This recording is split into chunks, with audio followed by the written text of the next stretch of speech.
The rain had always been her favorite kind of silence. Amelia stood by the window, her fingers curled lightly around the curtain as drops streaked down the glass like racing thoughts. Outside, the cobblestone street shimmered beneath the downpour, puddles breaking into ripples as the occasional passerby hurried past with umbrellas tilted against the wind. It was late afternoon in a small English village where time seemed to move differently, slower, gentler, as though the world had chosen not to rush here. And for Amelia, who had grown tired of the restless pulse of the city, that was exactly what she needed.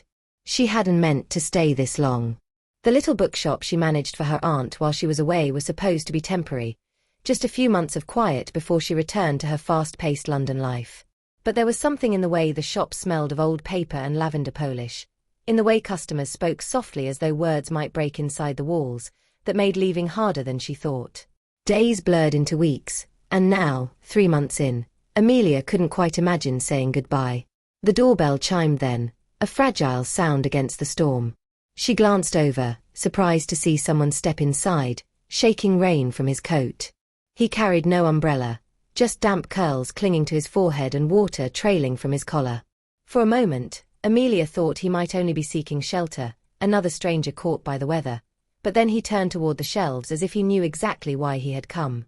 "Hello," Amelia said softly, stepping out from behind the counter. Her voice sounded too loud against the hush of the shop. He glanced at her, his eyes the color of storm clouds themselves, gray, but warm, like there was light behind them waiting to break through. "Afternoon," he replied, his accent local, smooth, and deep. He smiled, just faintly, as though he wasn't used to it but found it worthwhile in that moment. Amelia's heart gave a small, unexpected tug.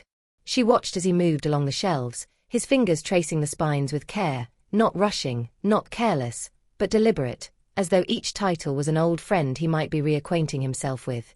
Something about the way he treated the books made Amelia look twice, because so many customers treated them as objects to flip through quickly, but he handled them as though they carried weight, meaning, even whispers.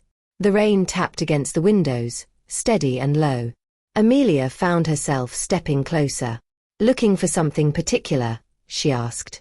His head tilted, a damp curl falling into his brow. "Poetry, if you've got it." Her lips curved, because yes, they had plenty of poetry, tucked away in a section few cared about anymore. "Follow me."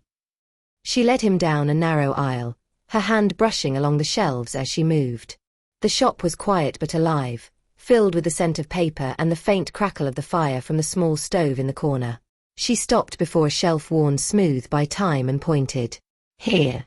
Keats, Yeats, a bit of Byron. Some modern voices too, though I imagine you're after the classics." He crouched to the lower shelves, his knees bending with a casual ease. "You'd be right," he said. His voice dropped a little, almost thoughtful. "There's something about older words. They linger longer." Amelia smiled, watching him as he picked up a thin book with a faded spine. He opened it, the pages yellowed but intact, and his lips moved as if tasting the lines silently. Something about the scene made her chest tighten, and she quickly looked away, pretending to adjust a stack nearby.